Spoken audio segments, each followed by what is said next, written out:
કેમ છો? મજામાં? સુવાક્યોની દુનિયામાં, સુવિચારની દુનિયામાં આપનું સ્વાગત છે. મારા મિત્રો, એવું કહેવાય છે કે વ્યક્તિ જ્યારે કંઈ સારું અને સાચું કામ સારા અને સાચા રસ્તે કરે તો તેની પ્રશંસા કરવી ખૂબ જ અનિવાર્ય છે.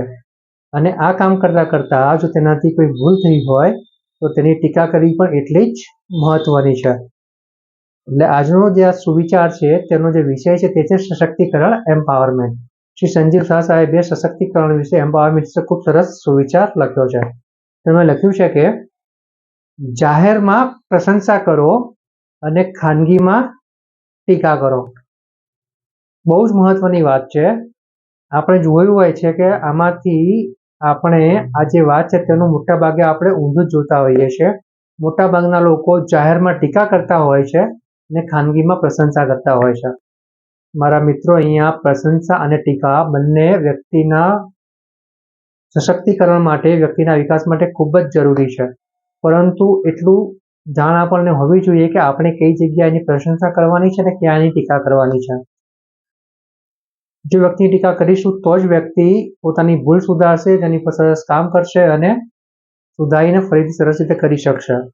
એવી જ રીતે વ્યક્તિ જો સારું કામ કરે છે તેની પ્રશંસા કરીશું તો તેને પ્રેરણા મળશે, તો પ્રેરણાથી તે વધારે સારું કામ આનાથી પણ સારું વધારે કરી શકે છે. પરંતુ અહીંયા જે વાત છે તે એ છે કે જ્યારે વ્યક્તિ કંઈ સારું અને સાચું, સારા અને સાચા રસ્તે કરે છે તો તેની પ્રશંસા જાહેરમાં જ કરવી જોઈએ, નહીં કે તેની પાસે જઈને વ્યક્તિગત પ્રશંસા કરવી. અને આવી જ રીતે સારું કામ કરતા જ્યારે તેનાથી ભૂલ થઈ હોય અથવા તેનાથી ખોટું થઈ ગયું હોય તો આ જ વ્યક્તિની ટીકા વ્યક્તિગત કરવી જોઈએ, નહીં કે જાહેરમાં. જો આપણે આટલું વ્યક્તિ વિશે કરી શકીએ અને આવું આપણે પોતાનામાં પણ ઉતારી શકીએ તો ચોક્કસ જ આપણે તે વ્યક્તિને અને પોતાને પણ સશક્ત કરી શકીએ છીએ, એમ્પાવર કરી શકીએ છીએ. તો એમ્પાવરમેન્ટનો, સશક્તિકરણનો આ જ ગુણ આપણે આપણા જીવનમાં ઉતારવાનો છે અને આપણું અને આપણી સાથેના લોકોનું જીવન આપણે ખૂબ વધારે સારું, બહેતર બનાવવાનું છે.